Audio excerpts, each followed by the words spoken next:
Bonjour et bienvenue à l'épisode 79 de Board Game Duel, le podcast sur les jeux de société où deux jeux s'affrontent dans un duel sans merci. Je suis votre hôte Sam et avec moi j'ai le Boba Fett des influenceurs ludiques, Monsieur Vincent. Ben ouais, Boba Fett. En plus, toi, t'as pas une bonne opinion de Boba Fett, je pense. Fait que Non, c'est dans le sens que t'as l'air badass jusqu'à temps qu'on te demande de faire quelque chose. Désagréable. Ça a pas On s'entend que dans les films, là, il fait rien, là. Il fait juste être là puis avoir l'air cool. Jusqu'à temps que là, il y ait un combat puis comme il y a un Han Solo aveugle qui le pousse dans le sarlac puis il est mort. C'est dans l'univers étendu, c'est si tu regardes juste en surface. Okay. Dans le Book of Boba Fett, là, c'est pas lui le Bounty Hunter ou le porteur d'armure Mandalorian le plus cool non plus, là. Non, en fait, sa meilleure scène, c'est genre dans Mandalorian saison 2. C'est là où il est vraiment son meilleur. Mais il a fait plein d'autres affaires dans l'univers étendu. Tu sais, c'était vraiment quelqu'un de... C'est pas canon, ça existe pas. Oh, moi, le retconning comme ça, là, je crois pas à ces affaires-là. Là, si vous êtes déjà tanné de nous entendre parler de Star Wars, ben peut-être vous pouvez skipper cet épisode-là, parce que notre thème aujourd'hui, ça va être les bas-fonds de Star Wars, les canailles, la racaille, la pègre. Les chasseurs de primes. Ouais. Il y a le Star Wars Outlaw qui vient de sortir ou qui sort bientôt en jeu vidéo. Tu l'as-tu? Non, j'attendais un peu les reviews. Je suis rendu un peu plus sélectif sur mes jeux de Star Wars, là, après les débugs de certains qu'il y a eu, là, les nouveaux Battlefront, on va dire, qui étaient un peu moins bons. Mais bref, c'est dans le zeitgeist. Fait que c'est ça notre thème aujourd'hui. Moi, je vais vous parler de quelque chose qui est tout chaud, qui vient de sortir, le Mandalorian Adventure. De mon côté, je vais aller vraiment vers les contrebandiers, les chasseurs de primes, puis tous les méchants avec Star Wars Outer Rim, en incluant l'extension Unfinished Business qui bonifie l'expérience.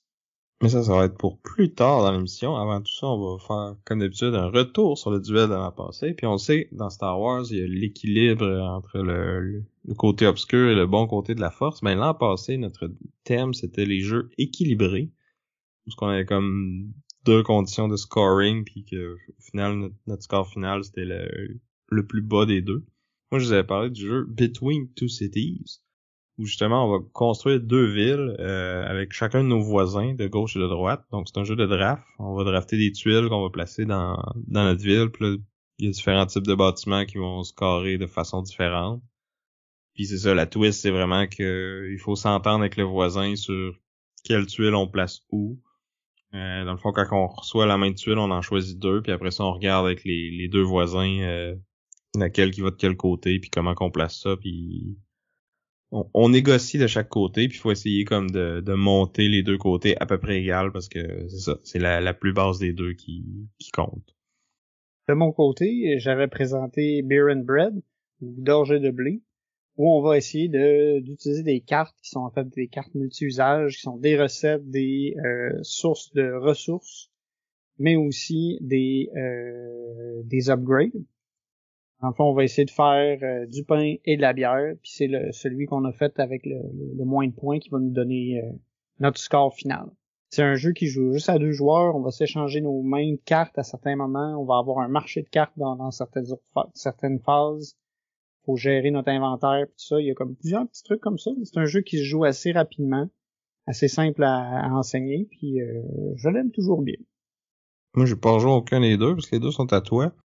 Puis je dois avouer que j'ai pas vraiment eu l'envie non plus, là. Ouais, ben ce que j'ai envie de dire par rapport à Between Two Cities, c'est que c'est le fun si c'était comme plusieurs. Ben c'est que ça change pas que tu sois 3 ou 7, parce qu'au final, tu fais juste interagir avec les deux à côté de toi, tu sais. Exactement, puis tout se fait en simultané, fait que tu sais, c'est le genre de jeu que tu peux sortir quand t'as plusieurs personnes. Tu sais, je pense que ça vaut la peine à ce moment-là, vu que t'as l'occasion de sortir un jeu qui est quand même intéressant, puis qui peut fitter un assez grand nombre de joueurs sans que ça te prenne une éternité. Ouais, non, c'est sûr. Mais c'est pas... Parce que moi, ça arrive pas souvent que je joue à plus que 4, là.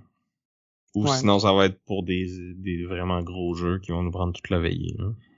Je pense qu'il faudrait mentionner aussi que Between Two Cities était une copy price par Stonemaier Games. Oui, exactement. Donc ça, c'était notre duel de l'an passé. On va maintenant passer à qu'est-ce qu'on a joué plus récemment. Ben, parlant de copy price, on a reçu Umbrella de la part de Asmodée, qui est un jeu qui a été designé par Flavien Dauphin et Benoît Turpin et publié par Lumberjack Studios, mais distribué ici au Canada par Asmodée, qui nous ont envoyé la copie. Donc, Umbrella, c'est un jeu un peu abstrait, là. Le thème, c'est que il y a des gens avec des parapluies à New York qui se promènent dans la rue. Tu sais, on voit que c'est très thématique, là. Ouais, puis c'est surtout que va falloir déplacer ces parapluies-là. Fait que tu sais, quand est-ce que tu vois quelqu'un qui est là puis qui dit OK, toi, avec ton parapluie, va-t'en là-bas. Ça gâche ma photo. Fait que je vais te Non, mais je remplacer pense par que tel c'est autre gars. plus que tu sais les rues de New York c'est occupé, puis là quand il y a beaucoup de monde, tu sais il y a beaucoup de déplacements puis tout ça, puis tu sais le monde il traverse, il change de place, là il y a des foules puis ça brasse beaucoup. Je pense que Ouais. c'est plus ça l'idée. Mais C'est une honnêtement excuse pour faire ouais tes c'est ça, patterns. c'est plus une excuse pour avoir le style visuel du jeu là. Le visuel est super beau d'ailleurs. Tu sais ton plateau personnel puis les plateaux des espaces dans le fond où il va y avoir comme les espèces de réserves de parapluies, c'est vrai, ça a l'air de des traverses de piétons là, puis c'est Vincent Dutray qui a fait les illustrations sur le jeu là, fait que c'est très bien rendu, c'est du vraiment beau matériel là. Les jetons de parapluie, c'est des gros jetons épais en bois, le jeu est très tactile là. C'est le fun de manipuler les morceaux. Tout est double couche aussi, là, ton plateau personnel. Fait que tu sais, ça évite que tu fasses bouger tous tes parapluies puis que ça revole partout. Ouais, il faut parce que t'es fait bouger quand même pas mal, là. En gros, tu vas avoir une grille de 4 par 4 devant toi, puis des parapluies de 4 couleurs. Puis dans le fond, tu vas recevoir deux cartes de pattern là, qui sont recto verso, puis qu'il faut que tu places d'une certaine façon. Puis là, ça va te dire comment placer dans le fond, dans ta grille, il faut que tu aies la même couleur à 4 emplacements spécifiques. Puis là, sur chaque carte, ça va être un pattern qui est différent. Puis tu sais, c'est pas tu peux pas le tourner ou le déplacer dans ta grille. Là. Tu sais, si ça te dit que ça t'en prend un dans le coin en haut à gauche, ben ça te le prend dans le coin en haut à gauche. Là. Tu peux pas comme bouger ton pattern puis faire que ça matche pareil. Là. Puis comment tu vas créer les patterns, c'est que dans le fond, à ton tour, tu vas aller chercher un des parapluies qui est soit dans le fond, entre chaque joueur, il va y avoir comme un petit trottoir, là, ben, une petite traverse avec des jetons dedans. Fait que là, si je vais chercher un jeton à droite, ben je dois le rentrer à droite de ma grille. Puis dans le fond, je fais glisser toutes toutes les jetons de une rangée. Puis celui qui était le plus à gauche, dans le fond, va sortir de ma grille. Puis là, je vais aller le mettre dans la zone entre le joueur qui est à ma gauche puis moi. Fait que là, tu sais, j'en ai pris un à droite, j'en rajoute un à gauche. Je pourrais aussi en prendre un en bas puis en rajouter un en haut. En haut, c'est comme une espèce de zone commune que tous les joueurs peuvent aller piger dedans ou aller rajouter des jetons dedans. Puis la zone en bas, dans le fond, c'est comme ta réserve personnelle. Qu'il y a juste toi qui peux aller enlever puis mettre des jetons là. Puis t'as comme un incitatif à la vider parce que tous les jetons qui vont te rester là à la fin de la partie vont te valoir des points négatifs. Fait que t'as comme intérêt à envoyer des parapluies dans le milieu pour qu'ils soient disponibles à tout le monde. Mais en même temps, c'est que tu donnes plus d'options à tous les joueurs. Puis dans le fond, quand tu réussis un pattern, tu vas prendre un petit jeton de scoring. Puis là, si j'ai réussi un pattern avec des parapluies bleus, ben je dois aller placer ce jeton-là sur un genre de carte de scoring qu'on choisit en début de partie. Puis là, il y a comme 4 niveaux de complexité, si tu veux. Puis l'affaire, c'est qu'il faut que tout le monde ait le même niveau, mais tu sais, ça va te demander de faire des combinaisons différentes. Là, comme mettons pour les niveaux plus de base, là, ça va dire, mettons, si t'as réussi une bleue et une jaune, ben tu vas faire 3 points de plus. Si t'as réussi une bleue, une rouge puis une verte, ben là, ça c'est 5 points de plus.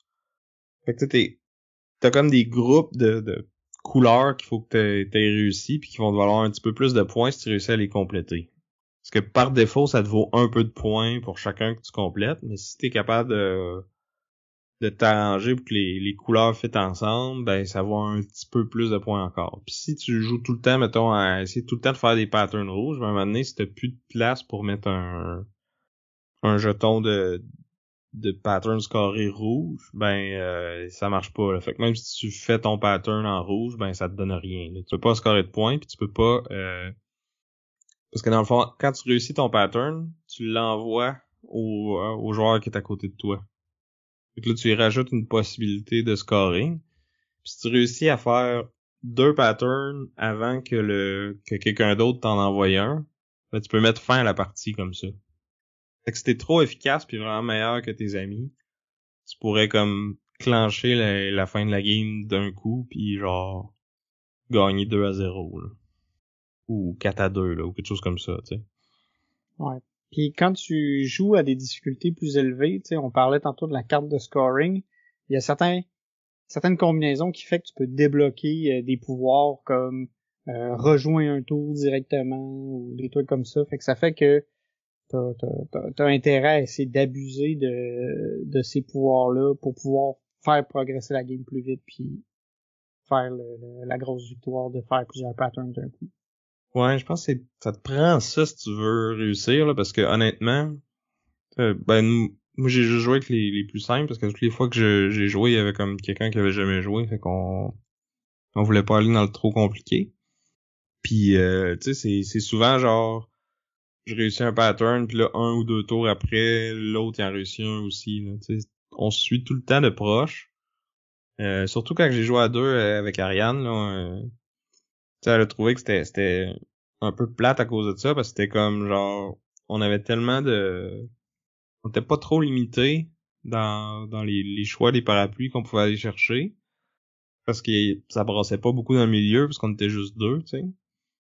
Fait que tu sais, c'était genre j'en réussissais un, j'en réussissais un le tour d'après, mais au final j'ai gagné parce que tu sais, c'est moi qui avais commencé cette balle-là, puis j'ai juste fini un tour plus vite qu'elle aurait pu, là. Ouais, fait que c'est ça. Fait que d'aller avec les difficultés plus élevées, tu pimentes un peu l'expérience, puis il y a des patterns qui sont plus durs à faire aussi, où est-ce que là, on t'impose de dire faut que tu fasses un pattern qui ait cette rotation-là particulière, là. Ça peut ça fait que des fois Ben non, c'est pas tant plus dur. En fait, ça ouais, non, je m'en parce allais. que c'est pas Hop, toi qui décides l'orientation de comment tu la mets ta carte de pattern. Fait que ben en fait c'est l'inverse parce que ça t'ouvre des options parce que là peu importe c'est quoi la couleur, s'il était dans l'orientation qui est sur ton objectif de scoring, ben tu peux le prendre. Fait que ça te rajoute une décision de plus de savoir comme est-ce que je brûle ma couleur ou est-ce que je brûle mon orientation, tu sais. Parce qu'après ouais, tu pourras pas la réutiliser. ouais. Fait que ça Bon, rajoute un petit peu de stratégie dans le fond. puis c'est ça, le jeu aussi te permet de jouer en solo. Ouais, Dans je le pense fond, qu'il c'est là qu'il shinerait le plus, j'ai l'impression. comment ça va fonctionner, c'est que tu crées tes réserves de jetons, que dans le fond, c'est juste toi qui vas utiliser. Mais l'affaire, c'est qu'il faut jamais que tu aies une zone qui soit vide. Si tu Hmm. vides une zone, t'as perdu. Fait qu'il faut que tu réfléchisses à comment tu vas t'y prendre pour pas vider trop tes zones, puis fait que ça fait que tu peux pas tout le temps faire le même mouvement, les mêmes déplacements. T'es comme forcé à renvoyer des parapluies dans une autre direction qui serait optimale, admettons, à plusieurs joueurs pour t'assurer que tu aies toujours des parapluies partout. Ouais, tu vois, j'ai l'impression que c'est le genre de restriction qui mimique un peu l'expérience que j'avais eue à 4 joueurs, où ce que là, tu sais, il y a des fois que ça venait plus viable là, de faire de l'envoyer d'un côté, parce qu'il y avait plus rien là, ou je pouvais même plus aller piger de ce côté-là parce qu'il y avait plus rien, puis l'autre joueur, il faisait exprès de pas m'en envoyer. Fait que là, ça dépendait de qu'est-ce qui se passait dans le milieu, puis là, vu qu'il y avait 4 joueurs, ben tu sais, c'était un peu le chaos là.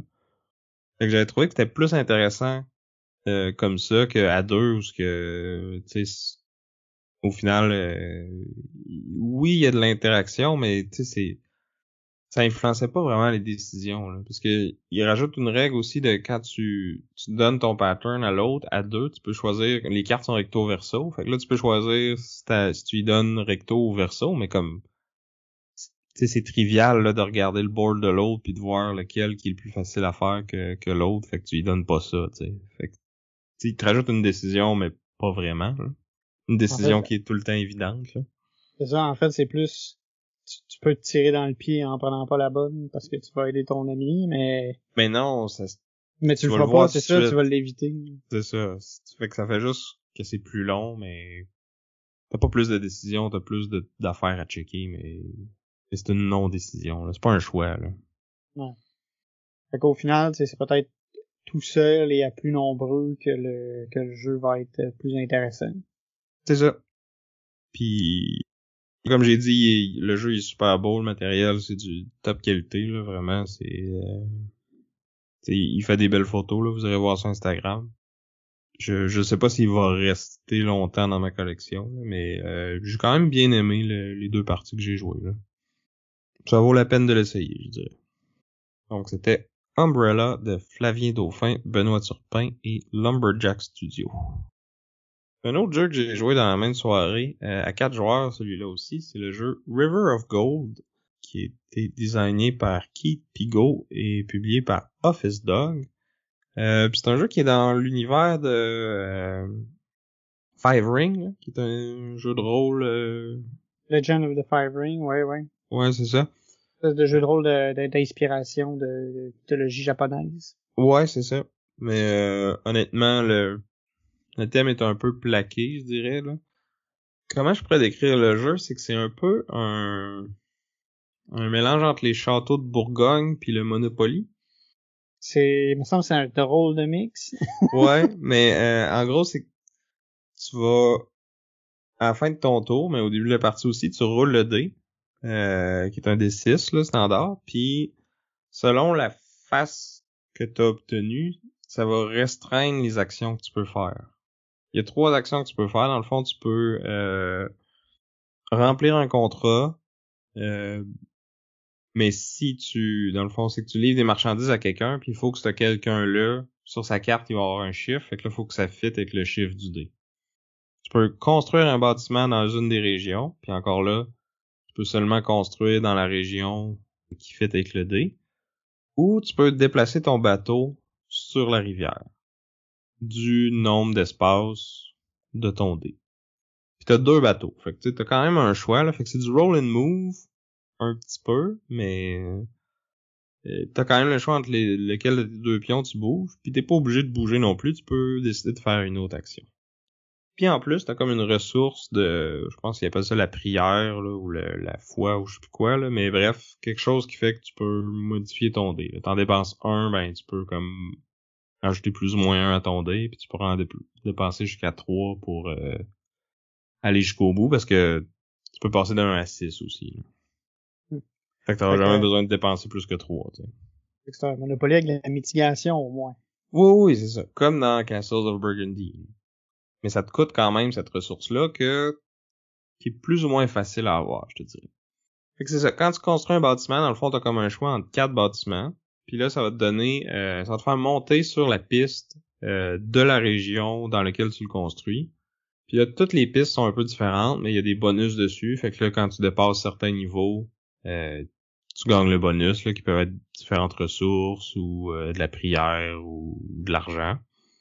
L'argent te sert à construire les buildings, parce que chaque emplacement va avoir un coût pour mettre le building dessus. Puis, par défaut, dans le fond, ces emplacements-là, à quoi ils servent, c'est que quand tu déplaces ton bateau, tu vas gagner en bonus selon les emplacements qui touchent à la région maritime, à la case que t'es, dans le fond.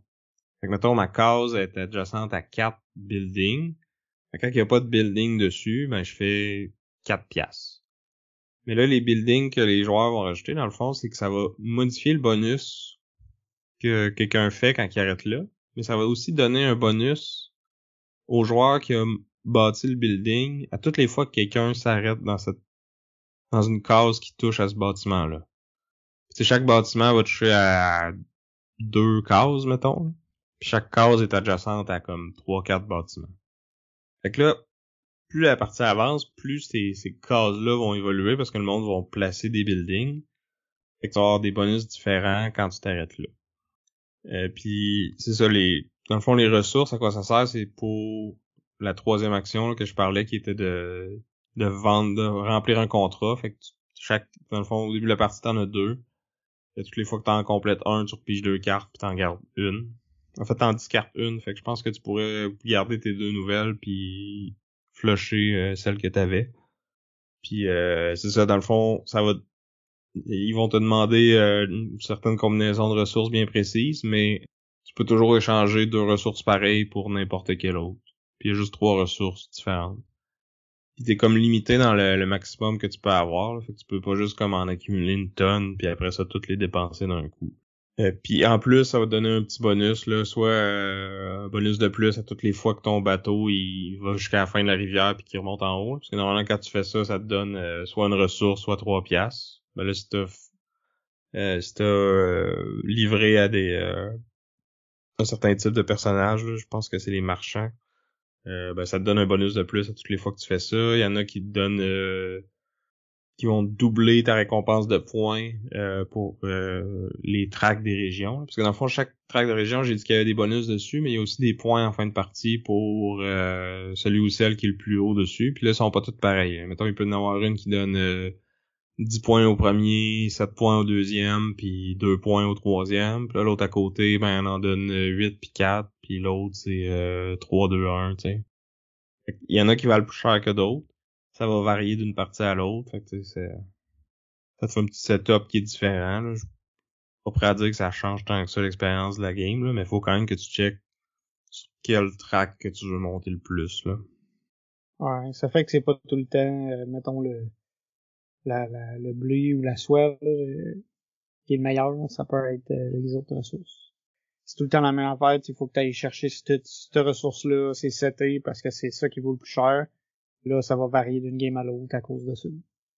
Oui, parce que c'est vrai qu'il y a des ressources qui sont plus présentes dans certaines tracks que d'autres, là.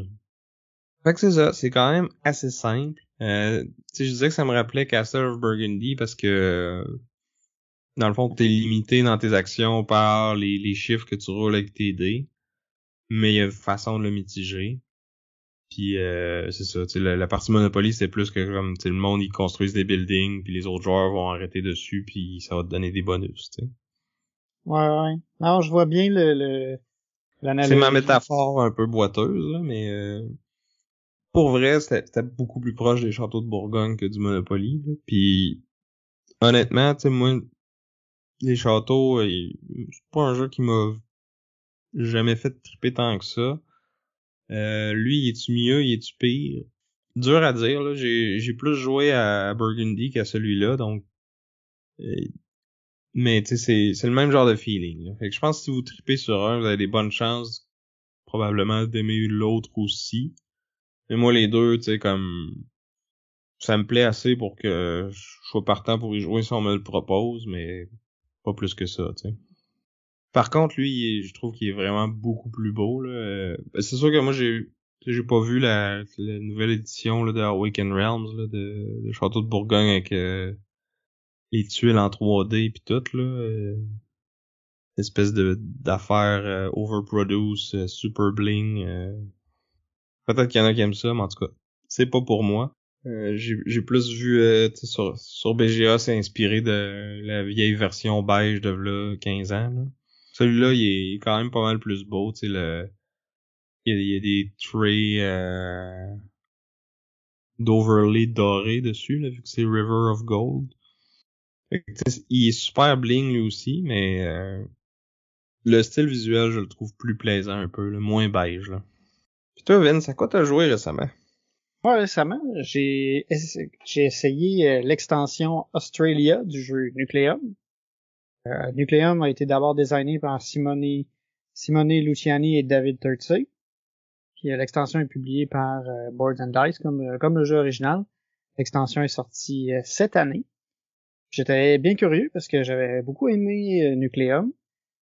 Puis ça a donné que cette extension-là était disponible à l'Odyssée, notre commanditaire, qui nous a fourni cette copie de l'extension. Donc, dans Nucleum Australia, on va changer la carte sur laquelle on joue notre partie de Nucleum, puis on va ajouter quelques éléments supplémentaires. On va entre autres ajouter des voies maritimes, fait qu'on va avoir avec le jeu, on va avoir des petits bateaux qui nous permettent ça de relier le continent de l'Australie, sur lequel on est situé, à l'île de la Tasmanie, qui est isolée du reste de la carte, puis qui peut juste être rejoint par bateau.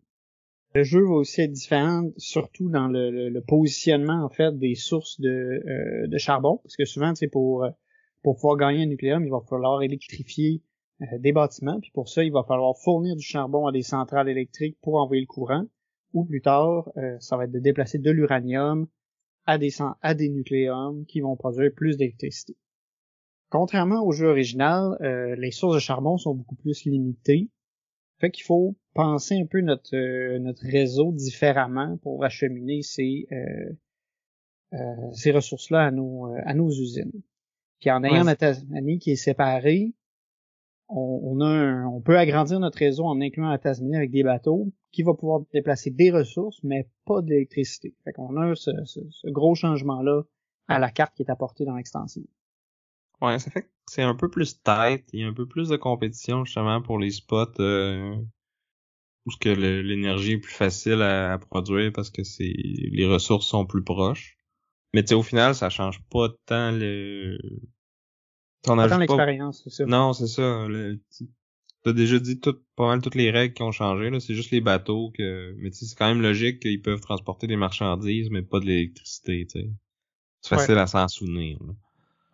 Un autre truc qui je pense est assez intéressant qui a été ajouté, qui est peut-être, en tout cas à ce qu'on avait regardé, c'était ce qu'on trouvait qui était le plus intéressant, c'était l'addition des mines de charbon.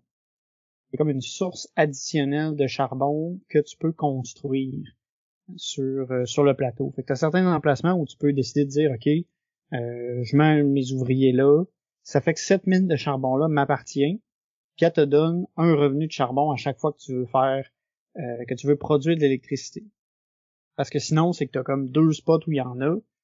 Un endroit qui va coûter de plus en plus cher, puis un endroit qui coûte tout le temps cher. Fait que ces mines de charbon supplémentaires-là deviennent intéressantes, puis ça ajoute ça à l'aspect course pour le réseau. Puis une autre distinction sur la carte, c'est que les sources d'uranium sont toutes comme au même endroit. La plupart de l'uranium va se faire dans un coin assez éloigné de la carte, qui requiert l'utilisation des bateaux si tu veux envoyer ton uranium loin à travers la carte. Ou un méchant gros réseau de chemin de fer. Exact. Mais comme on disait, au niveau de l'expérience, ça va se ressembler beaucoup. Ouais, je pense que c'est une extension qui s'adresse à ceux qui jouent souvent au jeu.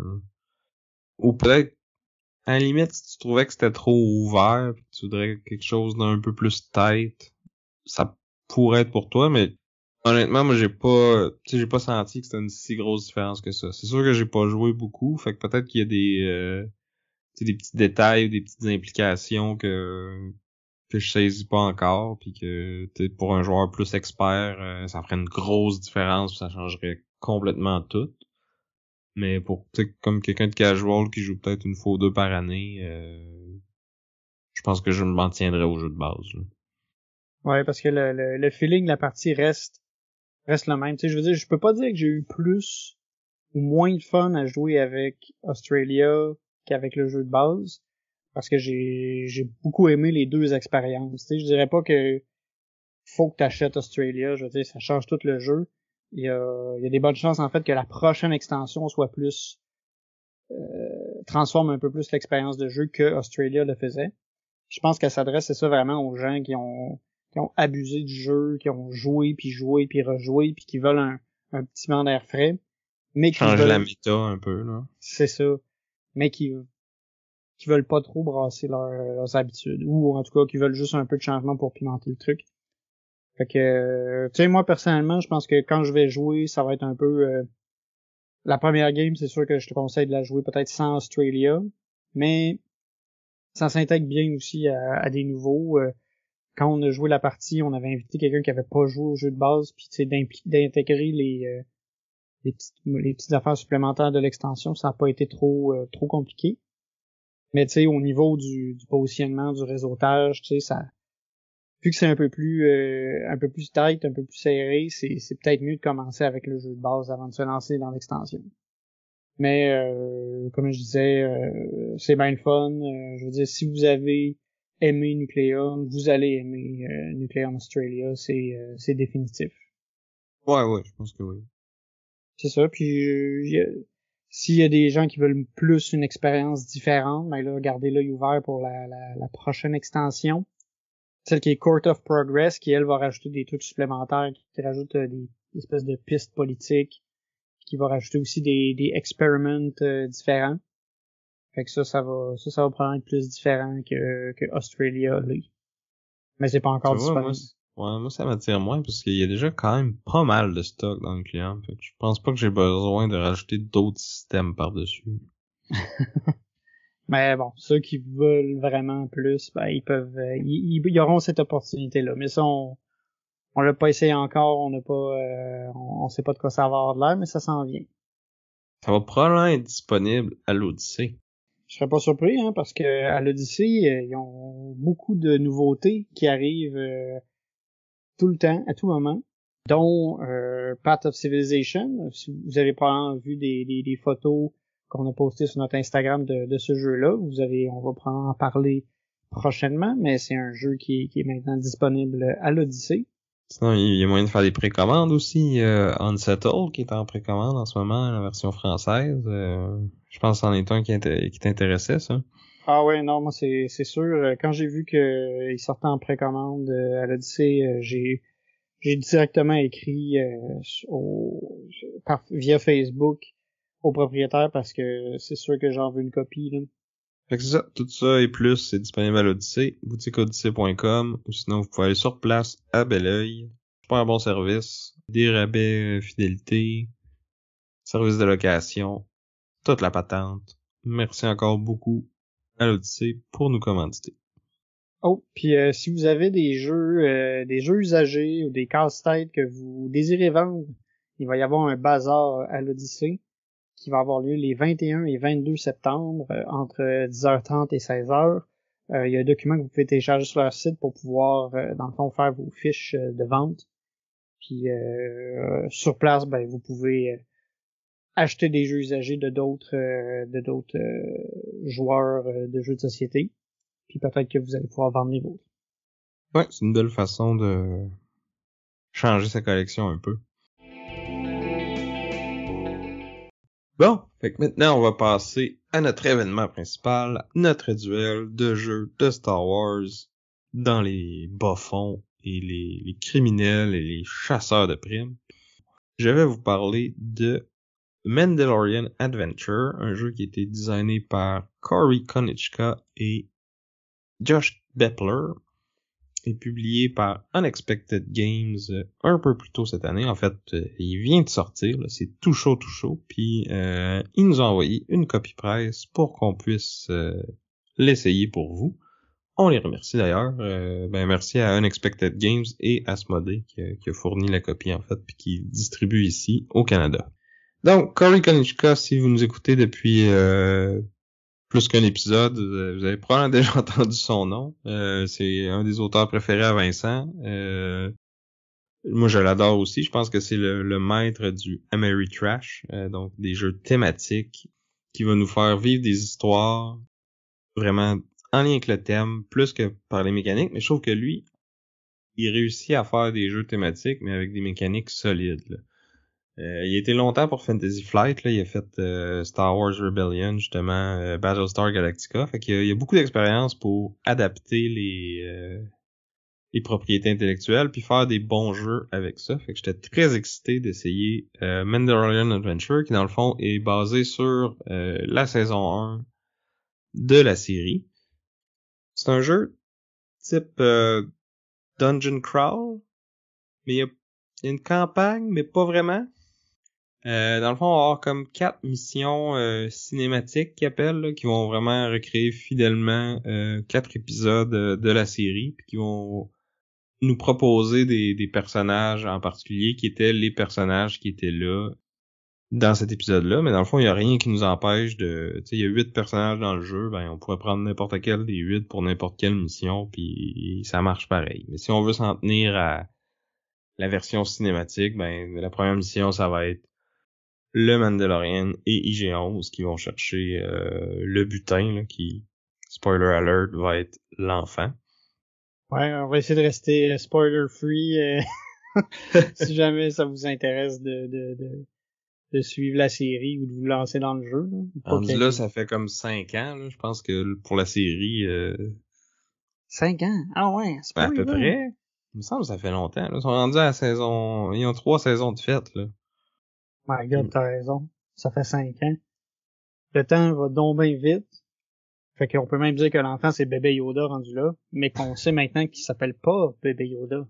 Fait que c'est ça. On a ces 4 épisodes-là. Après ça, on a comme 4 scénarios de plus qu'on peut jouer sur n'importe quel de ces maps-là. Parce que dans le fond, le jeu, il vient qu'un livre qui s'ouvre puis qui va être ton plateau de jeu. Puis il y a même une petite BD là, qui rappelle un peu qu'est-ce qui s'est passé dans l'épisode. Puis après ça, tu tournes la page. Puis là, t'as ton board déjà tout placé avec les cases puis tout. Puis dans le fond, on a 4 nouvelles missions qu'on peut ajouter sur n'importe quelle de ces 4 pages-là. Là. Fait qu'on a comme 16 combinaisons de plus pour les missions qui appellent mercenaires. Puis en plus, on a comme 4 versions hardcore des missions cinématiques. Là. Fait que en tout, ça en fait quand même 24 combinaisons possibles. Puis ce que j'ai vraiment aimé du jeu, c'est le système d'action. Là. Dans le fond, c'est que tu vas avoir une main de carte. Il y a 4 ou 5 actions, là, dépendamment des missions. Là. Mais tu sais, les actions, ça va être te déplacer, attaquer, planifier ou se renseigner. Ou une action spécifique pour la mission. Puis dans le fond, la force de ton action, ça va être la valeur de la carte que tu vas jouer. Les cartes ont des valeurs de 1 à 4, puis tu vas en jouer 2 par tour sur 2 actions différentes. Si je joue une valeur 1 sur déplacer, ben je me déplace de une case. Si je joue une valeur 2 sur attaquer, ben je fais 2 de dégâts à un ennemi qui est dans ma case ou dans une case adjacente. Fait que ça pourrait être juste ça mon tour. Là, un coup que j'ai joué mes 2 cartes, je vais regarder la valeur totale de toutes les cartes puis tous les jetons qui ont été placés sur chacune des actions. Puis si le total arrive à 5, ben là, ça va faire qu'on va piger une carte du deck événement. Puis dans le fond, ce deck-là, c'est ça qui active les ennemis, puis qui fait qu'ils vont attaquer, qu'ils vont se déplacer.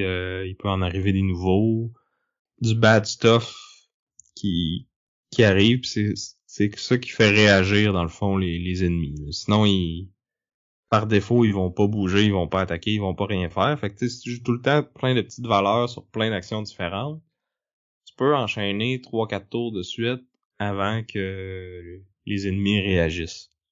C'est ça comme tout le puzzle du jeu, c'est d'optimiser comment tu fais tes actions pour essayer que les ennemis s'activent au bon moment puis qu'ils s'activent pas trop souvent. C'est ça, je trouve que c'est très ingénieux comme espèce de gestion du temps puis de l'activation des méchants. Parce que dans le fond, tu sais quand est-ce qu'ils vont agir, puis ça va être de ta faute. Fait qu'il faut que tu réussisses à organiser tes affaires pour qu'ils s'activent au moment où tu le veux, ou essayer de nettoyer la carte le plus possible avant que ça s'active. Puis t'as un petit indice sur le paquet de cartes qui te dit potentiellement quel type d'ennemi va être activé. Fait que t'as comme un certain niveau de prévisibilité sur ce qui va t'arriver dessus. Un petit peu, parce que tu sais, des fois c'est clair, c'est ce type-là, puis d'autres fois c'est comme tous les types, fait que là tu sais pas trop, est-ce que ça va être tous les types qui vont s'activer ou juste un? Tu sais, il y a quand même assez de variété dans le deck que tu peux pas...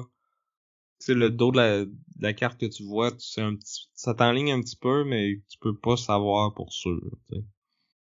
Fait que c'est ça, les autres actions, dans le fond, t'en as une qui te permet d'aller piger des cartes d'un deck qui sont comme des bonus que tu peux accumuler, là. T'en as qui font rien, pour pas que tu joues tout le temps juste un à cette action-là. Mais tu as aussi de la défense qui te permet de bloquer des dégâts. T'as des ripostes qui te permettent de faire des dégâts aux ennemis un coup qu'ils t'ont attaqué. Des cartes qui te permettent de piger plus de cartes puis de jouer une troisième action, fait que de faire un plus gros tour, mais potentiellement de déclencher plus d'événements ennemis, là, parce que dans le fond, à la fin de ton tour, tu vas déclencher entre 0 puis peut-être 4 ou même 5 événements. Là.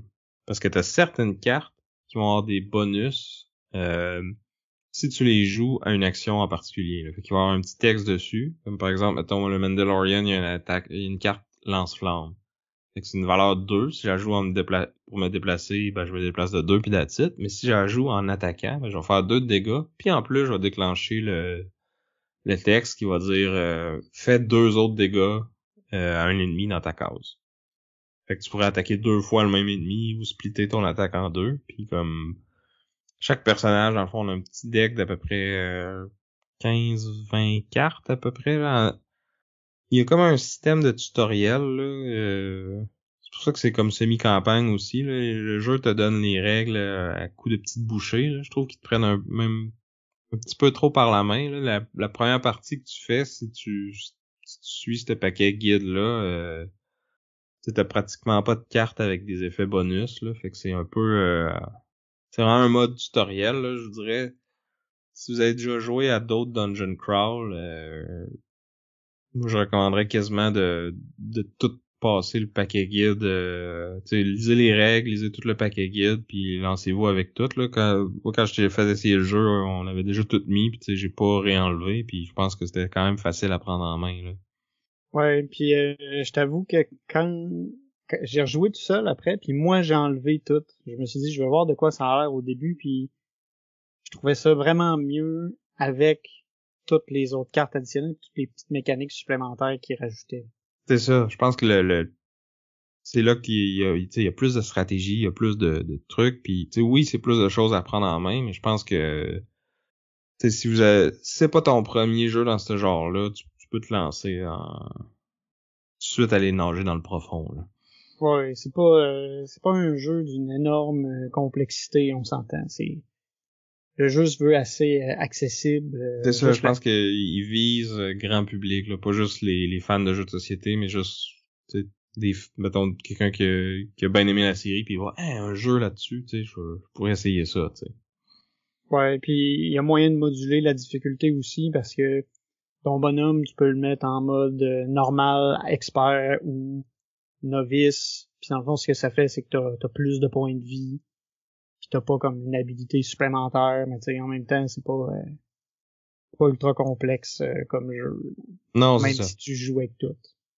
Puis finalement, il y a un dernier type de carte que elles ont pas de valeur, mais ont un texte qui va s'appliquer, puis il y en a que tu peux jouer juste sur une action en particulier, mais il y en a que tu peux jouer sur n'importe quelle action. Et dans le fond, quand tu la joues, tu fais pas l'action du slot dans lequel tu mets, là, tu fais vraiment juste l'action sur la carte. Mais ça fait aussi que peu importe c'est quoi la valeur totale de toutes les cartes qui ont été jouées là, ben tu vas la résoudre à 5. Parce que je l'ai pas dit encore, mais si ton total il est en haut il est 6 ou plus, en plus de piger une carte événement puis de faire bouger les ennemis, ben tu vas comme appliquer un effet de crise qui lui va varier d'un scénario à l'autre, mais que c'est tout le temps comme de quoi de pas bon que tu veux éviter, puis même des fois ça peut être une condition de défaite si tu le déclenches trop souvent. Là. Ouais, puis cette carte-là te permet comme de te sauver des crises, puis elle a souvent un effet un peu spécial qui est quand même cool à jouer. Ouais, puis qui est comme spécifique à ton personnage. Là. Chaque personnage a un peu comme sa gimmick dans son deck. Là. C'est pas de la grosse asymétrie, là. Mais tu sais, le Mandalorien, il a un petit peu plus de déplacement. Il peut avoir une carte de jetpack qui permet d'éviter les obstacles. Il y a quelques attaques de plus parce que il est équipé puis il est armé. G11, lui, il a comme une mécanique que, tu sais, il va se faire des dégâts, il va comme se sacrifier un peu pour faire des effets plus forts, puis s'il est sur le bord de mourir, ben il peut se réparer. C'est ça, puis d'un autre côté, t'as d'autres personnages comme c'est quoi le nom là de Griff Karga. Karga, en tout cas, celui qui donne les missions Mandaloriens dans la série. Là. puis que des fois il est son ami, puis d'autres fois un peu moins. Ben lui, ses cartes, c'est plus genre sur la manipulation des ennemis. Parce que t'as une des actions qui te permet de déplacer des ennemis d'une case ou d'aller regarder des jetons qui sont face cachée. Puis ces jetons-là, ça va être soit des ennemis ou soit des bonus ou carrément des objectifs que tu as besoin pour réussir le scénario. Fait que, dans le fond, c'est vraiment intelligent, je trouve, la façon qu'ils ont designé le jeu. Là. Chaque map a son set de jetons qui vient avec. Puis là, sur la face du jeton, tu vas avoir différents types de symboles. Puis là, selon le symbole, dans le fond, ça va randomiser un peu où est-ce qu'ils vont aller ces objectifs puis ces ennemis-là. Il y en a qui vont commencer face ouverte, d'autres face cachée. Puis ça fait que tu sais, même si tu rejoues un même scénario, tu sauras pas nécessairement où est-ce qu'il faut que t'ailles, tu sais dans quel coin à peu près, ou entre quelles cases que ça peut être. Puis ça permet beaucoup de variété justement avec les missions mercenaires que tu peux rejouer sur le même scénario, ben ils vont utiliser ces jetons-là d'une façon différente, ou ils vont rajouter leurs propres jetons avec leurs petites règles supplémentaires qui vont s'appliquer juste pour cette mission-là. Comme on a une de ces missions-là que c'est la mission avec l'œuf puis la grosse bébite alien dont je joue. Non, l'espèce de gros rhinocéros là. Ah oui, le Bendat ou quelque chose comme ça là. Celui qui devient le symbole du Mandalorian. Non. Ah oui, c'est le rhinocéros qui se fait mettre sur une épaulette. Ah ouais. En tout cas, cette affaire-là. Fait que t'as comme cette affaire-là qui est un gros ennemi avec full de vie, puis que quand tu le tues, il respawn, fait qu'il est pas vraiment mort. Puis qui essaye de t'écraser pendant que toi tu cours pour aller chercher l'œuf puis le ramener au Jawa, là. C'est ça, la mise en place se fait rapidement, justement. Les systèmes de jetons fait que même s'il y a plein de bonhommes à mettre sur le plateau, ça se met super rapidement parce qu'ils sont tous comme classés, puis tu peux organiser ton... L'insert est quand même bien fait, là. Sam, tu l'avais pas utilisé correctement, je pense, mais c'est quand même C'est parce qu'ils te le disent pas comment faire. Ouais, c'est pas clairement indiqué. Mais tu sais, il y a une façon quand même pas pire facile de ranger les choses pour que tu puisses retrouver facilement les jetons à utiliser, puis c'est bien fait. Ouais, puis l'insert il est tout en carton. C'est super éco-friendly comme production, là. Il y a pas pratiquement pas de plastique, là. Puis même l'emballage, là, c'était vraiment au minimum, là. Fait que chapeau pour ça. Puis je pense que c'est quelque chose qui se détaille à moins cher que ce genre de jeu-là, d'habitude. Là. Je pense qu'il va être une cinquantaine ou soixantaine de dollars à peu près, là, versus les Dungeon Crawl, souvent, ça va être dans les 100$ et plus, là. Puis avec plein de mini. Mais celui-là, c'est des jetons puis des standees, puis ça fait super bien la job. Fait que, tu sais, si c'était juste ça, je te dirais, ben, c'est un bon Dungeon Crawl avec un système d'action qui est quand même original. Tu sais, t'as pas de dés, le hasard il vient du deck d'événements puis la façon qui est gérée, mais même ça, on l'a vu un peu dans d'autres jeux peut-être. Mais en tout cas, je trouve qu'il le fait super bien, puis le système de gestion de main, tu sais, il est cool. Puis tu sais, c'est une thématique Star Wars. Peut-être que tu vas, puis particulièrement le Mandalorian. Là, fait que je pense que ça a été une série quand même populaire. Fait que c'est cool. Puis si c'était juste ça, ça serait déjà bon, là. Mais, en plus, ils nous ont rajouté une twist de plus. Parce qu'il y a certaines missions où ce qui peut avoir potentiellement un traître parmi les joueurs. Parce qu'on le sait, dans le Mandalorian, des fois, ses alliés, ils deviennent ses ennemis avant la fin de l'épisode. Fait que pour refléter ça, on a genre certains scénarios où on va avoir une carte de loyauté en début de partie. Puis là, si je joue le Mandalorien, ben c'est sûr que je vais être bon. Fait que tu sais, si t'as des amis qui aiment pas ça, la pression d'être le traître, ou tu sais, qui trippent moins sur ce genre de jeu-là, ben tu peux leur donner ce personnage-là, puis on sait qu'ils seront pas méchants, tu sais. Dans le fond, c'est ça, le traître, il va avoir comme... Il peut gagner soit en s'arrangeant pour qu'il y ait un des autres personnages qui meurt, tu sais, en jouant ses grosses cartes au temps où ce que ça déclenche des crises pendant que ses alliés / ennemis sont proches sont dans le trouble. Mais t'as aussi un objectif secondaire que tu peux réaliser pour avoir ce qu'on appelle une infamous victory, une victoire Infâme. infâme, là. Fait que dans le fond, c'est qu'il faut que tu sois proche de la victoire, mais que tu fasses une petite action en particulier, puis là tu te dis haha, je me révèle, j'étais le méchant tout ce temps-là, puis c'est moi qui viens de gagner. Puis là tu peux aller écrire ton nom dans le livret de règles, ils ont comme un petit tableau des victoires infâmes. Là. Ouais, Puis tu peux t'en vanter longtemps, c'est spécifié dans le livre de règles que tu peux faire ça. c'est clairement juste pour dire, ben, vu que c'est un peu plus dur à faire, faut essayer de trouver une façon de valoriser cette façon de gagner-là. Parce que c'est quand même cool parce que ça fait que tu maintiens le mystère pis tout ça, mais tu sais, mécaniquement, cette victoire-là, tu sais, à part le brag. Ben, c'est ça, tu peux te vanter de l'avoir fait parce que c'est plus dur, justement.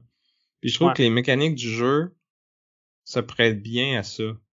Parce que tu sais, le système justement des crises qui se déclenchent selon les cartes que tu joues, ben tu peux toujours faire passer ça sur le dos de ben j'ai pas le choix là, j'ai juste des grosses cartes dans ma main, là, je m'excuse, je vais déclencher 2 crises ce tour-là, mais je pouvais pas rien faire d'autre, tu sais. Puis le fait aussi qu'il y a des jetons qui sont face cachée, puis quand tu regardes, ben tu les laisses face cachée, puis t'as pas le droit de les montrer aux autres. Puis tu sais, fait que tu peux mentir, tu peux dire ah ben c'est pas l'objectif, faut pas aller le révéler, celui-là, c'est un ennemi. Mais là, tu sais, je vais-tu perdre une action à aller le checker moi aussi si je fais pas confiance à Vincent? Tu sais, ça rajoute un peu de tension puis de comme je te trosse pas, tu sais. Ouais. Tu sais, puis à plusieurs, t'as plus de chances qu'il y en ait un qui soit traître. Fait que, Ouais, si tu joues à 4 joueurs, c'est sûr qu'il y en a un, tu sais. Fait que là, faut juste que tu trouves c'est qui. Là, il te rajoute une mécanique que tu peux attaquer un autre joueur aussi. Mais dans des situations bien particulières, tu sais.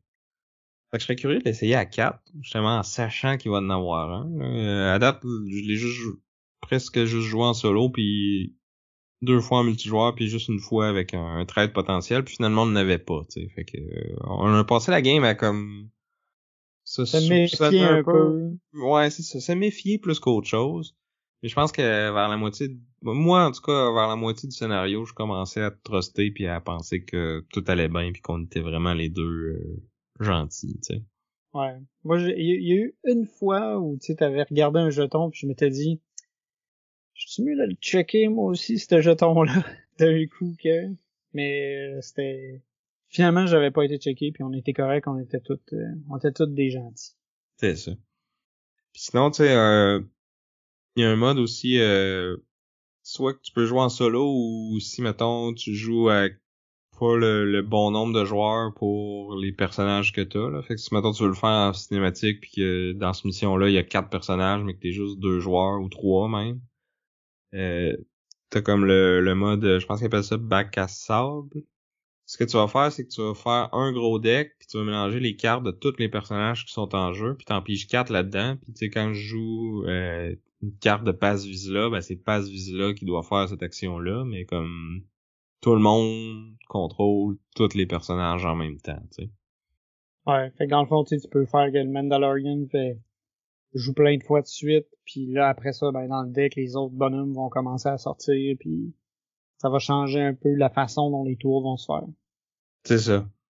Puis je trouve que c'est plus le fun que d'avoir d'être obligé de jouer en multi-hand là où ce que tu sépares chaque paquet, là tu regardes bon ben là celle-là j'ai telle main, là je le joue, puis après ça je dois jouer l'autre, puis tu sais c'est non, tu mélanges tout, ça va bien, puis tu sais t'as pas personne, peut-être qu'il y a un personnage qui fera pas grand-chose, mais au moins tu sais c'est pas un joueur qui va tout le temps skipper son tour ou juste passer la game à se déplacer là. Fait que ça marche bien, mais c'est sûr que tu sais, tu peux pas faire les scénarios avec un trade potentiel de cette façon-là. Fait que si tu joues juste en solo, c'est pas vrai qu'il y a 24 scénarios. Là. Il y en a peut-être t'en enlèves peut-être 8. Un petit peu plus. En tout cas, je sais plus là. Il y a deux des trucs mercenaires qui en ont un. Quoi qu'à la limite, tu pourrais jouer puis en sachant qu'il y a pas de trade, puis je pense que ça marcherait pareil, là. Ça va peut-être être un peu plus facile.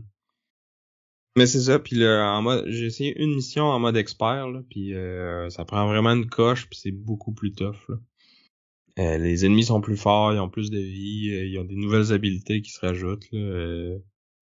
Parce que c'est ça qui est cool, tu sais, les ennemis ont leurs petites habiletés, là. Il y en a qui vont te faire des dommages quand tu t'arrêtes proche d'eux autres. Il y en a qui te font des dommages si tu essaies de quitter leur case. Il y en a qui vont perturber les actions. Fait que là, on rajoute des jetons dessus, puis ces jetons-là, dans le fond, ils comptent dans le total de valeur. Là, fait que ça fait que les événements ennemis arrivent plus vite, ouais, c'est ça. Fait que c'est ça. Moi, j'avais quand même des attentes, mais parce que j'étais excité à l'idée de un nouveau jeu de Cory, puis un autre Dungeon Crawl de Star Wars. Puis pour vrai, j'ai pas été déçu, là. Si on le compare à Imperial Assault là, qu'on a déjà joué, je pense que j'aime mieux lui parce qu'il se joue plus vite. Je trouve que le système de gestion de main puis tout ça, c'est plus novateur que juste rouler plein de dés avec plein de symboles dessus, là. Ça a un style plus différent. Imperial Assault, c'est sûr qui fait un peu plus dungeon crawl classique. Mais t'as plus aussi un aspect campagne où là tu vas gagner des niveaux, tu vas améliorer ton personnage. Dans Mandalorian Adventure, tu gagnes un peu de cartes quand tu fais la petite campagne. Mais tu sais, sinon c'est Mandalorian va tout le temps jouer de la même façon. Ouais. G11 va tout le temps jouer de la même façon. Tu sais, mais c'est quand même plus simple, c'est facile à approcher. Ça s'explique beaucoup plus rapidement qu'Imperial Assault, mettons. Ouais, vraiment. C'est plus il y a pas de line of sight, il y a pas c'est pas fiddly du tout, là.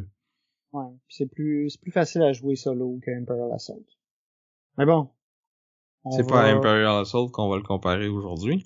Non, c'est ça. Mais par contre, on va quand même le comparer à un autre jeu de Corey Konieczka, présenté Star Wars Outer Rim, qui est aussi designé par Corey Konieczka, mais avec une autre personne ici qui est Tony Fenshi. Donc, Star Wars Outer Rim, c'est un jeu de contrebandier monde ouvert, où on va se promener de planète en planète avec notre vaisseau spatial pour accumuler de la gloire. Puis l'idée, c'est d'accumuler assez de points de gloire pour pouvoir devenir un contrebandier ou un chasseur de primes légendaire et gagner la partie. C'est un jeu monde ouvert dans le sens où on va toujours avoir le choix de qu'est-ce qu'on va vouloir faire. On peut décider d'avoir une partie où est-ce qu'on va être plus combattant, une autre où on va être plus pick up and deliver, ou on peut décider aussi de dire que on va juste faire des quêtes particulières à certains endroits pour lesquels il va falloir monter une équipe d'équipage qui va être capable d'accomplir ces quêtes-là correctement.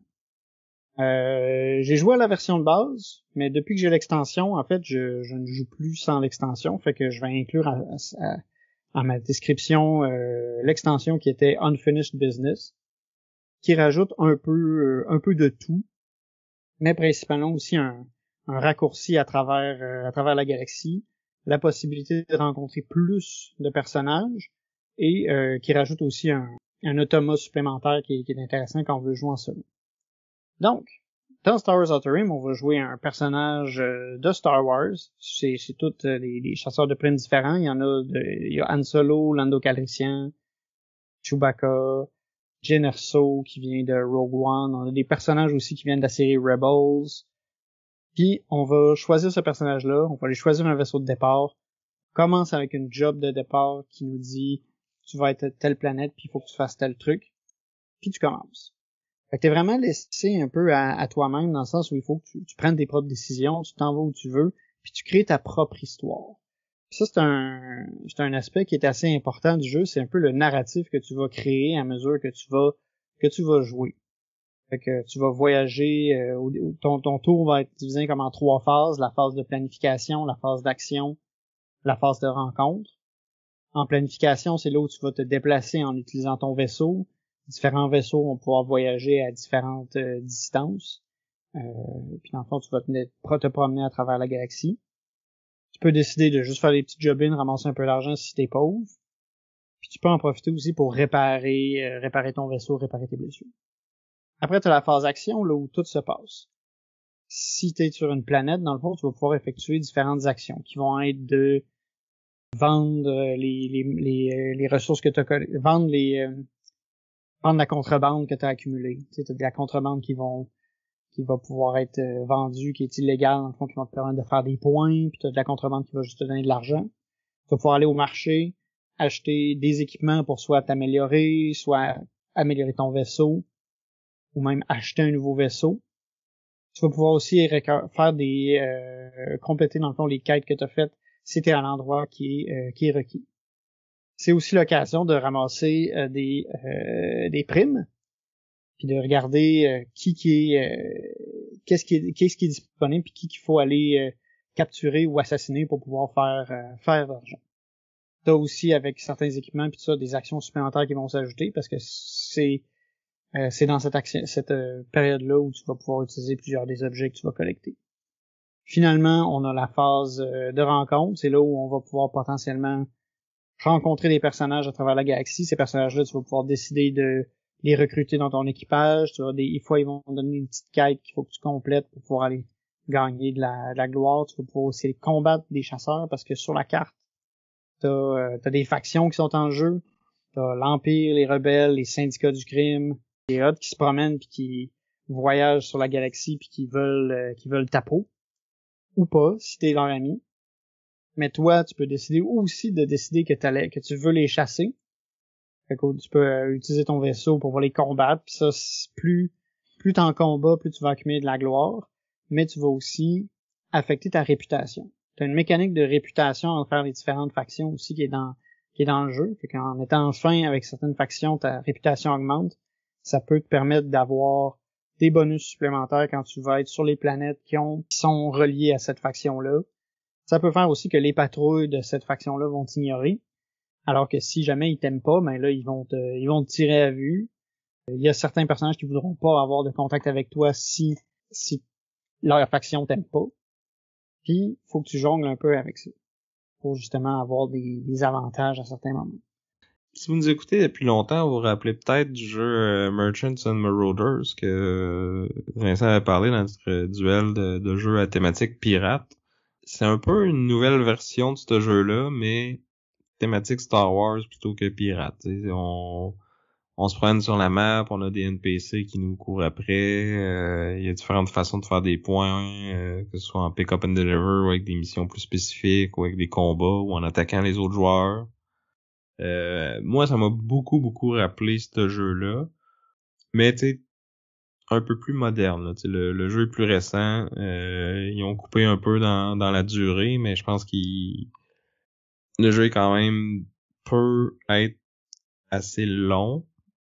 C'est vrai que tu sais, il est très cinématique. C'est vraiment le fun. Tu sais, comme tu disais, tu montes ta petite histoire, tu rencontres des personnages que tu connais, surtout si t'as pas juste vu les films de Star Wars, mais que t'as vu les séries ou lu les romans que je m'amuse à dire qu'ils sont pas canons puis qu'ils comptent pas, là.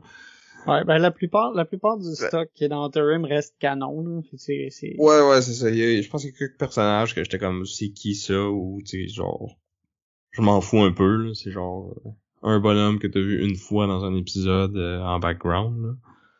Mais qui a quand même une page Wikipédia qui fait 50 000 mots, là, parce que c'est Star Wars, ça. Mais bref, c'est ça. Tu vas te reconnaître si t'es un fan, et tu vas, comme tu dis, tu vas créer ta propre histoire, puis t'as un peu le what if, là. Tu sais, comme moi, la dernière game, tu sais, j'étais Jyn Erso, mais j'avais un peu le mode de vie d'Han Solo, là. Son career goal, si tu veux, là. Fallait que j'aille faire la Kessel Run, là. Ouais. Ça, on avait rajouté un module supplémentaire de l'extension qui rajoute, c'est ça, une quête que tu dois remplir dans la partie pour pouvoir gagner. Qui fait que t'as pas juste, faut que t'accumules, dans le fond, la gloire, puis que tu fasses ça aussi en plus pour gagner, là. Ouais, tu fasses comme une ultime job pour vraiment comme cimenter ta victoire, là. Ouais, c'est un module optionnel qui rajoute un peu de flavor, là, mais qui rajoute aussi du temps à la game. Ouais, c'est ça. Mais tu sais, il suggère de baisser le threshold pour pouvoir gagner. Je pense que c'est une bonne chose, là, à moins que tu veux t'engager pour de quoi de vraiment plus long, là. Ouais, puis si vous voulez vraiment plus long, ben les règles permettent aussi d'augmenter le seuil de points. Bon, ça je le recommanderais peut-être pas là. Ouais, moi je le recommanderais définitivement pas parce que ça m'amène justement je trouve son plus gros défaut, c'est qu'il est un peu long, mais pas juste ça, c'est que tu sais, oui, c'est cinématique, c'est le fun, mais quand c'est ton tour, quand c'est le tour des autres, tu sais, le fait qu'il y a pratiquement pas d'interaction entre les joueurs, tu sais, quand les autres jouent leur tour, il leur arrive des histoires le fun pis tout, mais c'est un peu comme, tu sais, quand quelqu'un te conte son rêve, ou sa game de D&D que tu joues pas dedans, là. Tu sais, oui, c'est le fun, il y a peut-être des moments que tu vas pouvoir apprécier, mais tu sais, t'as quand même un petit côté de fallait être là pour vraiment... Ouais, mais là, quand t'es sur le jeu, t'es là. T'es là, mais quand toi tu fais ton tour, t'es à l'autre bout de la galaxie, ça m'affecte pas tant que ça. Puis tu sais, ça arrive là des fois que tu fais 2-3 tours de suite où ce que tu fais juste te déplacer, puis du fait que t'arrives entre deux planètes, mais t'as pas de phase action, puis t'as pas de phase rencontre. T'as une phase rencontre, parce que là, tu commençais à tomber dans les critiques, mais j'avais pas fini certains éléments de description, qui étaient entre autres que dans les phases rencontres, selon où t'es, tu peux, ça, c'est ça, rencontrer les gens, rencontrer les chasseurs, mais tu peux aussi avoir un deck événement en fonction de là où t'es dans la galaxie. Chaque planète a comme son deck événement, mais Ouais, t'as mais aussi c'est le ça, mais deck faut que tu événement sois pour sur la planète. t'as le deck événement pour le truc si t'es pas sur une planète. Ah, mais ça, tu me l'avais pas dit, parce que moi, les 3 derniers tours j'ai joué, j'ai rien fait dans ma phase rencontre, parce que de toute façon, j'avais rien à faire, fallait juste que je me rende du point A au point B pour finir ma Ouais. job, tu sais. Rendu là, tu sais, on s'entendait aussi que t'avais déjà gagné, rendu à ce niveau-là de la game. Mais oui, t'as un deck événement pour quand t'es entre les planètes. Ah. Bon, ben c'est un peu moins pire parce que t'as quand même cette petite partie-là, mais ça reste que t'as pas beaucoup de décisions, là. Tu vas aller du point A au point B, si ça te prend 3 tours y aller, ben t'as pas beaucoup de décisions dans ces 3 tours-là, là. Puis si toi à côté, ben tu fais plein d'actions, tu restes sur les planètes, puis tu sais, tes tours peuvent être un peu plus longs que les miens. Ouais. Ben, dans l'extension, ils ont essayé d'ajouter un peu plus d'interaction entre les joueurs avec le système de faveur. Fait que tu peux comme les autres joueurs peuvent demander du support à d'autres joueurs pour faire certaines actions, comme se déplacer un peu plus loin, utiliser un de leurs skills ou utiliser leur réputation pour pour remplir certaines missions ou certains objectifs. Puis à ça, tu peux trader ça avec de l'argent, tu peux donner une dette à quelqu'un, puis là, il est obligé de te donner une faveur à un moment. Ben, t'es obligé de lui donner une faveur plus tard. Fait que t'as ce petit table talk-là qui peut avoir lieu si tu joues à plusieurs. C'est sûr que nous autres, quand on avait joué, là, on avait été quand même généreux au début de game sur les faveurs, là. On s'entraidait beaucoup, puis à un moment donné, ça a été un peu moins... Ben c'est sûr que quand t'arrives à la fin de la game, tu vas pas comme donner ta faveur à l'autre pour le laisser gagner, là. Non, c'est ça. Ou en tout cas, tu vas charger cher. Cher assez pour que ça t'aide toi. Puis, puis tu sais, c'est ça, je voulais aussi parler des différentes façons, c'est ça, d'accumuler de la gloire, parce que j'ai dit, le but, c'est de faire de la gloire, mais t'as plusieurs façons de faire ça. T'as les cargos illégaux, t'as remplir certains jobs, mais t'as aussi, chaque bonhomme a une petite carte, un petit objectif, que si tu réussis à le combler dans la game, ben, tu vas gagner une gloire. Puis les vaisseaux ont ça aussi. Puis les vaisseaux, ce qui est cool, c'est qu'ils deviennent des vaisseaux légendaires. Fait que tu sais, tu peux acheter un transport corélien, si tu réussis à faire comme ça, le truc épique qui va avec, ben ça devient le Faucon Millennium. Fait que t'as aussi ces vaisseaux-là épiques de l'univers de Star Wars qui viennent faire partie de la partie. Puis ils deviennent meilleurs aussi quand t'es upgrades.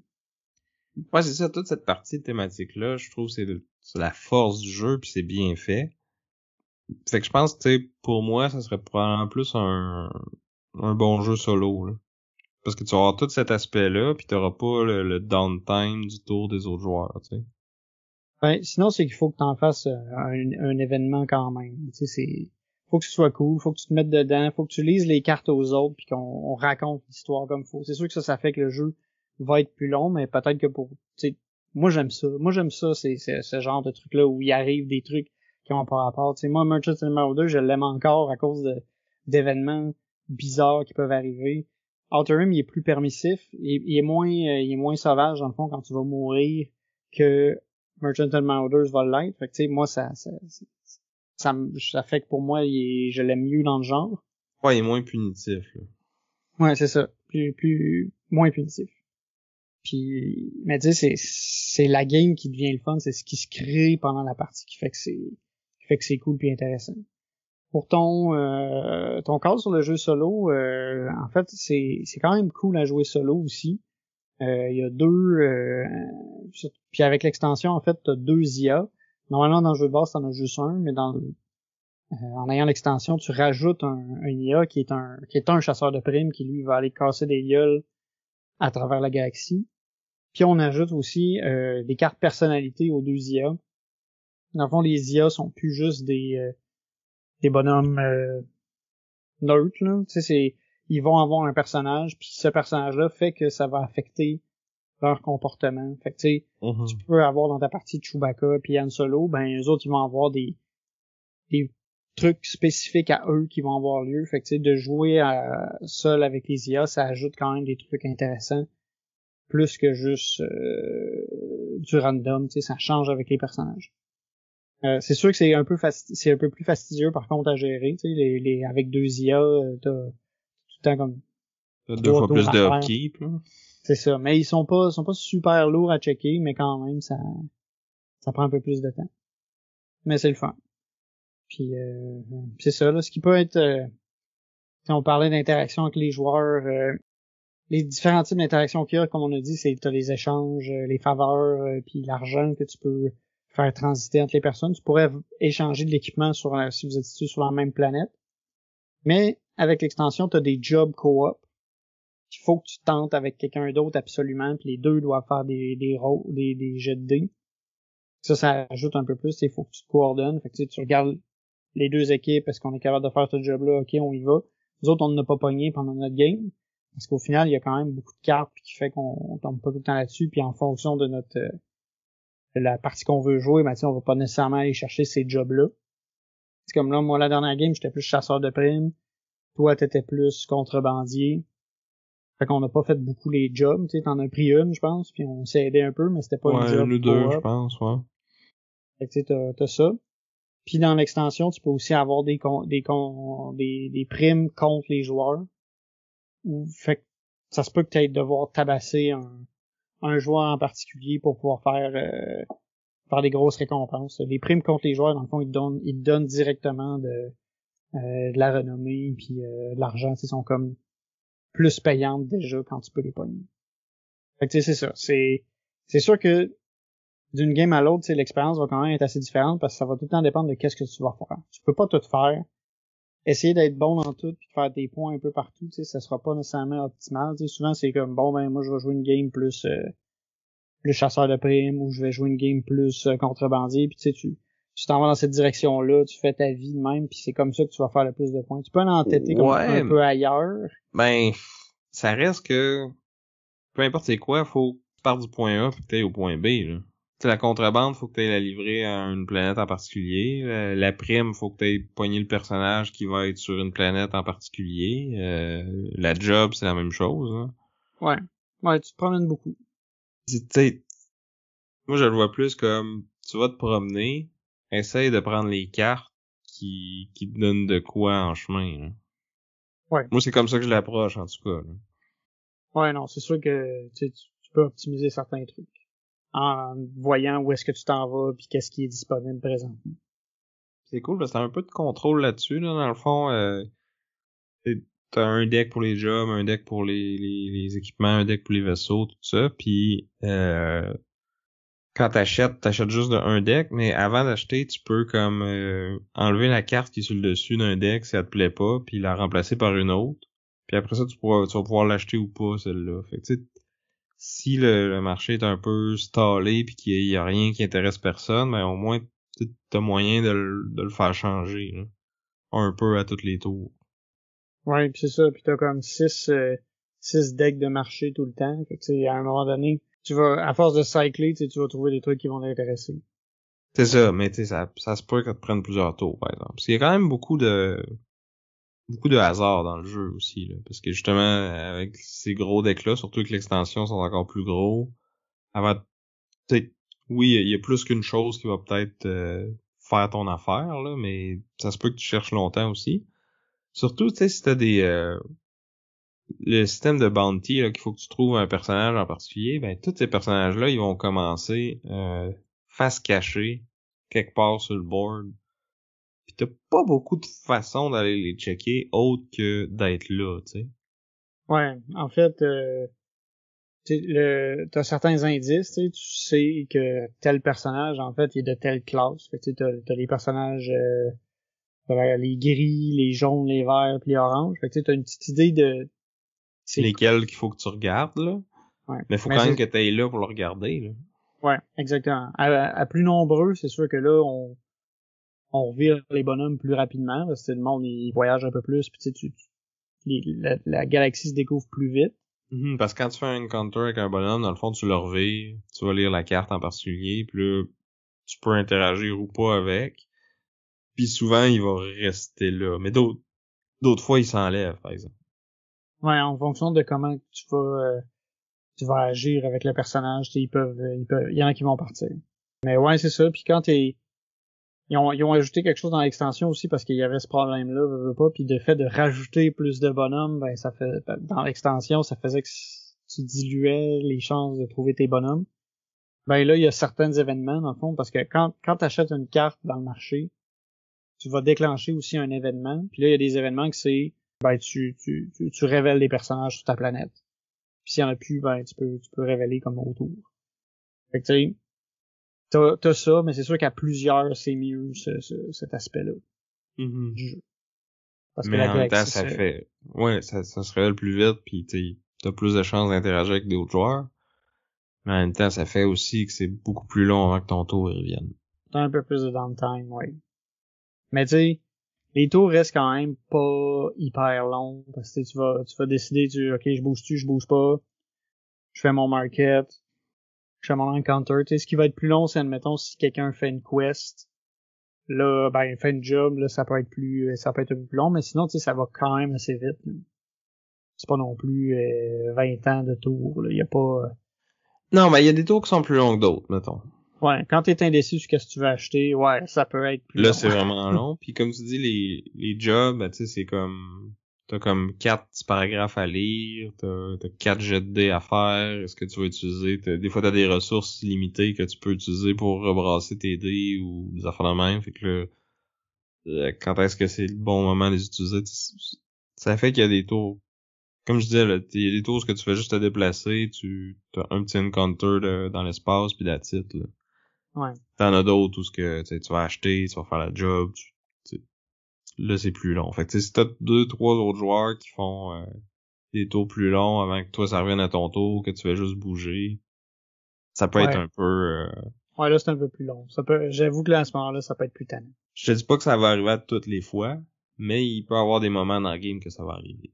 Mais là, comme tu dis, si toi t'apprécies voir le film de tes autres joueurs à côté, ben peut-être que ce sera pas un problème pour toi.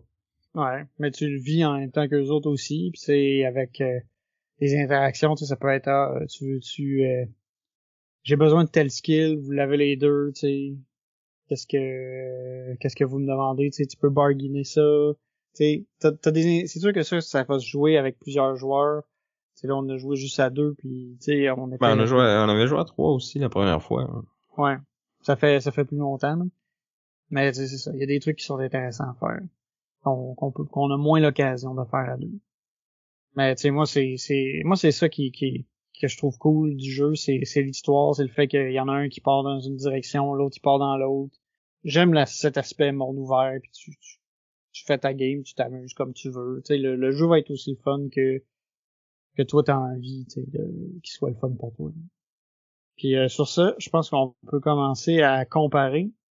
Moi, mon premier point, j'ai envie de dire, tu sais, peut-être que mécaniquement, Mandalorian, il y a des trucs plus intéressants. Je veux dire, la gestion de main, là, la petite puis gestion des événements, le timing, tout ça, je trouve ça quand même bien fait dans Mandalorian Adventure. Je trouve ça vraiment cool. Mais j'ai envie de dire Tu peux t'arrêter là. Non. Mais j'ai envie de dire que, tu sais, si tu cherches un jeu peut-être plus thématique, où tu sais, où tu veux vraiment sentir le chasseur de primes en toi, ça va être mieux dans Star Wars Outer Rim. Parce que dans Mandalorian Adventure, tu sais, tu l'as dit, il y a une mini-campagne, pis tout ça, mais elle est pas super engageante. C'est pas tant du scénario, tu sais, t'as des petites pages de BD vite qui t'expliquent, ok, juste un petit prélude à l'épisode, mais tu sais, moi, tu sais, t'as écouté toute la série, tu t'es capable de dire, ah, c'est tel épisode, mais tu sais, y a pas de drama, y a pas de, tu sais, c'est vite, ok, on set up rapide, on joue rapide, puis après ça, c'est fini. Ben, je suis pas d'accord, là. Il y a du drama, surtout tu sais, les scénarios où il peut avoir un trait potentiel. Ouais, le drama, il est là, puis c'est vraiment, ça fit avec le thème de la série aussi, là.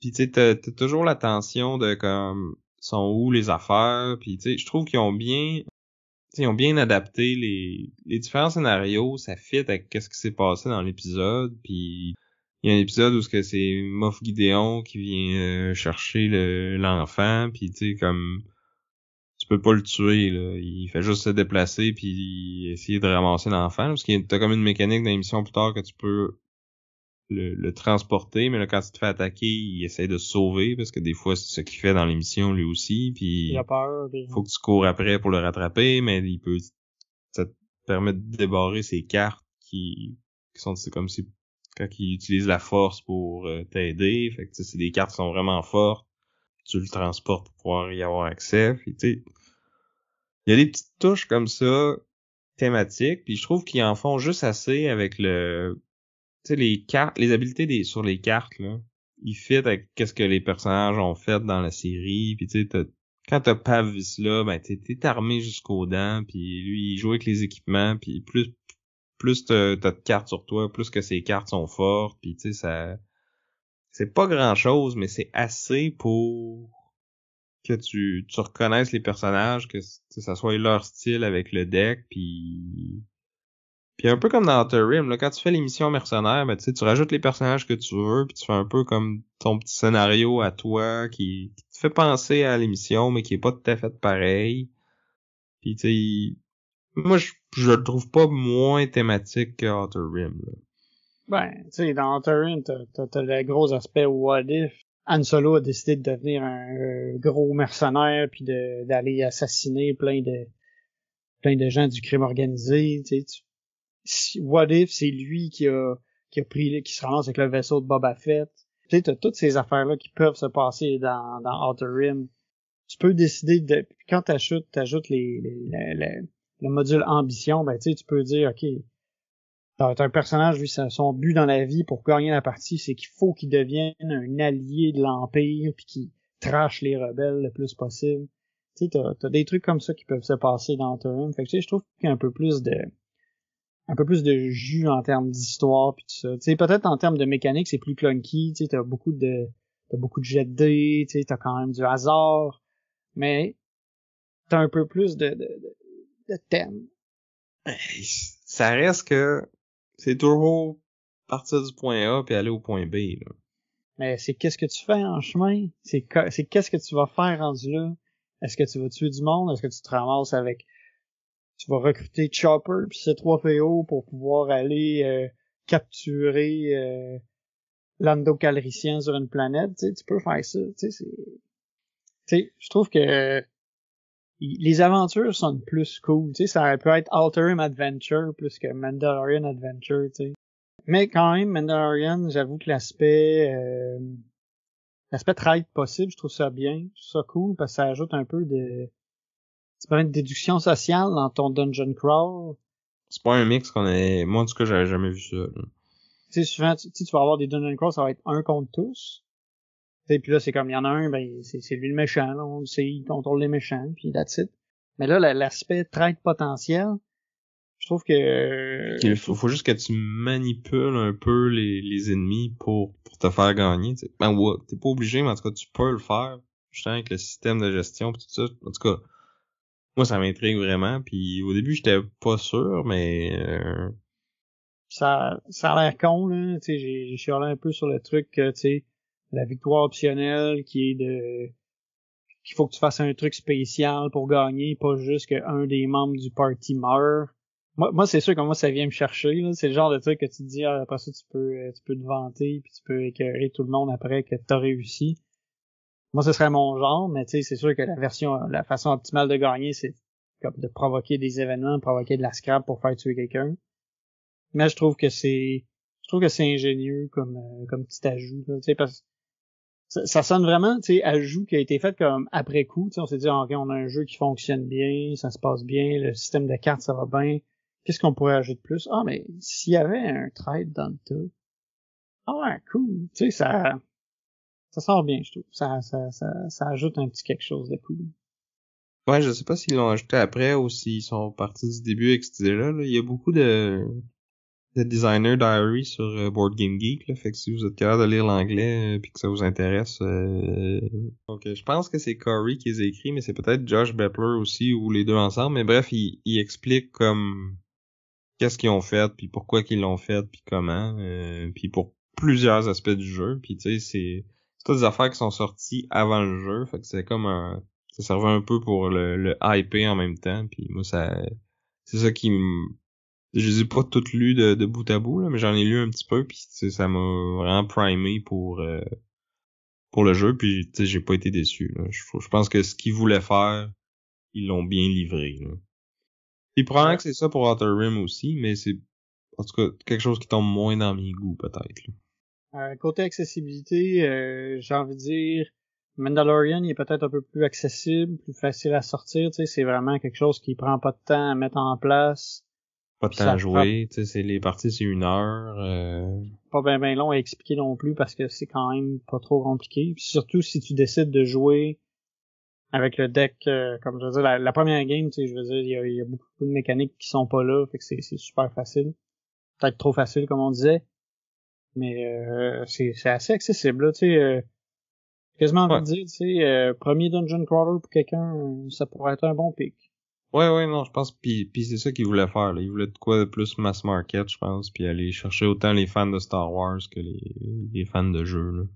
Ouais. Puis, mais même nous qu'on en a joué un puis un autre, on y a trouvé notre compte pareil. En tout cas, peut-être que je parle pas un peu pour toi, là, mais moi, j'ai trouvé mon compte pareil. Uh-huh. Moi, je répondrai pas à cette question sans avocat. C'est ça. Outer Rim, peut-être un peu plus dur à prendre en main, mais c'est que t'as beaucoup de liberté, puis t'as beaucoup pas tant non plus, là. Il est quand même simple, là. Au final, tu bouges, tu fais les actions qui sont juste acheter les affaires, livrer, tu sais, c'est... Puis t'as des petites cartes d'aide de jeu que tu peux quasiment juste lire ça, puis si t'as quelqu'un qui connaît les règles, go, puis ça sera pas si pire, là.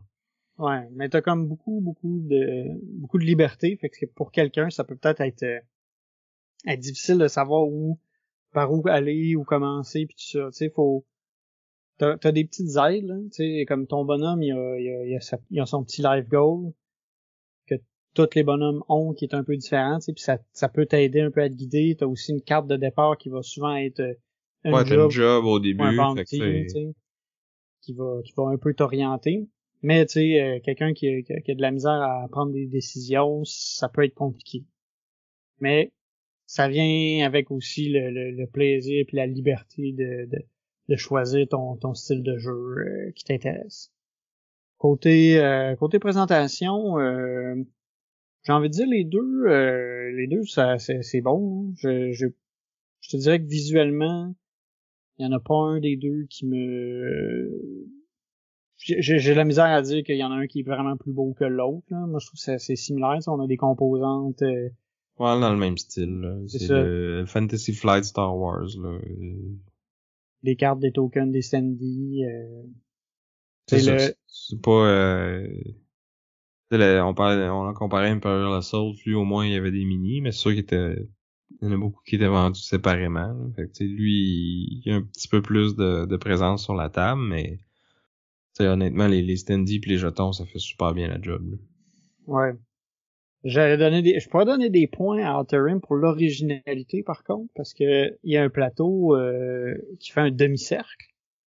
Qui a déjà vu un plateau qui fait un demi-cercle? Ça fait... C'est... Ouais, non, je sais, là, c'est particulier, tu sais, ça fait... Si jamais quelqu'un vote pour Outer Rim à cause de ça, faites-nous le savoir dans les commentaires.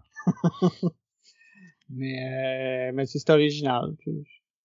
J'essaie de trouver des comparatifs de plus. Tu sais, Mandalorian, là, il a utilisé la méthode de Jaws of the Lion. C'est le plateau, c'est un livre. Ouais, c'est ça. Tu ouvres le livre à la bonne page, tu mets une coupe de jetons par-dessus. T'es prêt à commencer. Ça, j'adore ça. Hein. Pour vrai, je pense que plus de jeux devraient faire ça. Là. Il y en a de plus en plus qui le font. Là. C'est un peu à mode de ce temps-ci. Puis je suis all aboard. Là. Je trouve que ça fait que tu peux mettre plus de détails sur la carte parce que t'es pas dépendant d'une tuile carrée. Tu sais. C'est ça, ou d'une tuile qui va être utilisée dans plein de scénarios, fait que tu peux pas trop mettre de...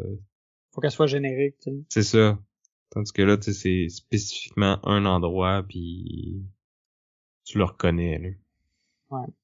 J'aurais peut-être pris un peu plus de cartes, par exemple, dans Mandalorian Adventure, parce qu'il y a comme 4 maps. Et c'est sûr qu'ils sont... Chaque map a un peu... de plusieurs façons aussi, là. Puis elle a chaque carte a comme sa petite particularité. T'en as qui ont des portes à ouvrir, t'en as qui ont des tourelles, tu sais, c'est... Mais j'en aurais pris un peu plus. Ben, je serais pas surpris qu'il y ait une saison 2, puis une saison 3, puis peut-être une extension Book of Boba Fett, qui était en fait Mandalorian 2.5. Ouais. Puis là, fait que, il y a ils ont du matériel à adapter encore, mettons. Ouais. Il y a un film qui s'en vient aussi. Fait que tu sais, c'est facile. Ça serait facile de faire un autre livre puis un autre set de jetons, mettons. Ouais. C'est pas le genre de truc non plus qui est ultra compliqué à produire, étant donné que c'est tout justement des tokens puis des standees puis des cartes. Fait que c'est pas le genre de jeu que quand ils vont dire qu'ils vont le faire, ça va prendre 5 ans avant qu'ils sortent. Non, c'est ça. Je pense que ça fait le tour. Ouais, je pense qu'on peut boucler la boucle.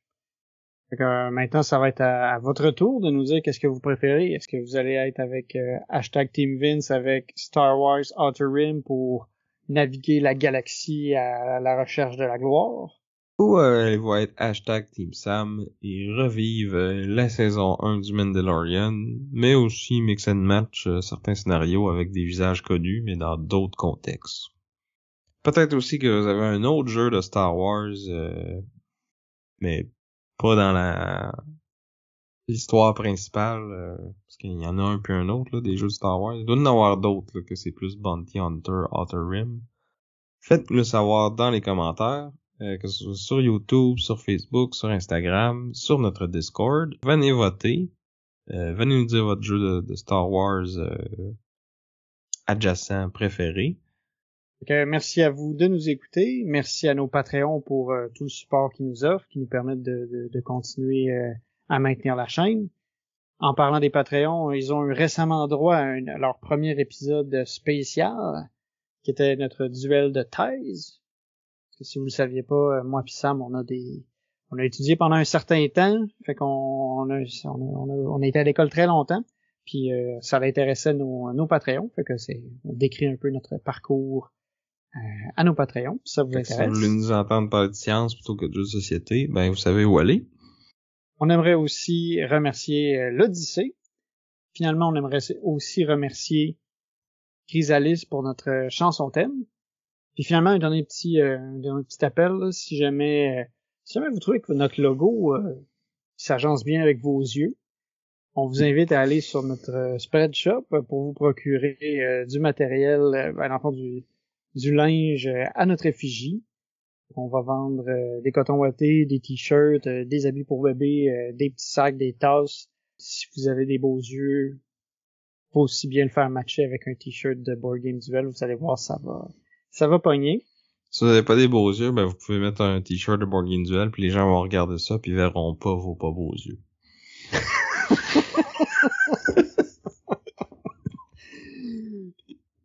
Alors, sur ce, j'étais Vince. Et je suis encore Sam. Et on vous dit probablement pas un vendeur. Ouais, en tout cas, C'est pas lui qui va vous vendre les t-shirts, on vous le promet. On vous dit à plus! Bye!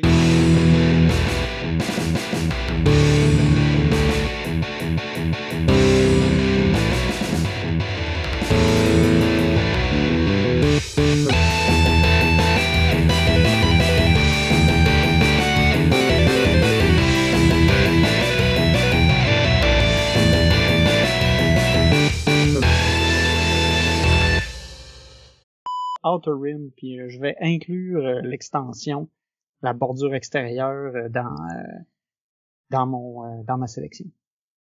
Mais ça va être pour plus tard dans l'émission. Avant ça, on va faire un retour sur le duel de l'an passé. Ah, j'ai dit j'ai inclus l'extension, la bordure extérieure, mais c'est la traduction. C'est Star Wars, la bordure extérieure en français, mais l'extension, c'est pas ça. L'extension, c'est Unfinished Business. On a Windmill Valley aussi qui est disponible, qui est de Danny Garcia. C'est pas lui qui avait fait Barcelona? Oui, j'en ai parlé au dernier épisode. C'est peut-être pour ça que ça sonnait familier pour moi en disant. Peut-être que si tu m'écoutais. Ouais, ben le fait que je m'en sois rappelé, c'est certainement que je t'écoute, mais que distraitement peut-être. Corey et j'ai oublié le nom de l'autre. Ah ouais, t'as déjà oublié l'auteur de ton jeu. Ouais, toi tu le sais-tu? L'auteur de mon jeu ou du tien? Ben, Corey Konitzka puis quelqu'un d'autre, là. C'est ça.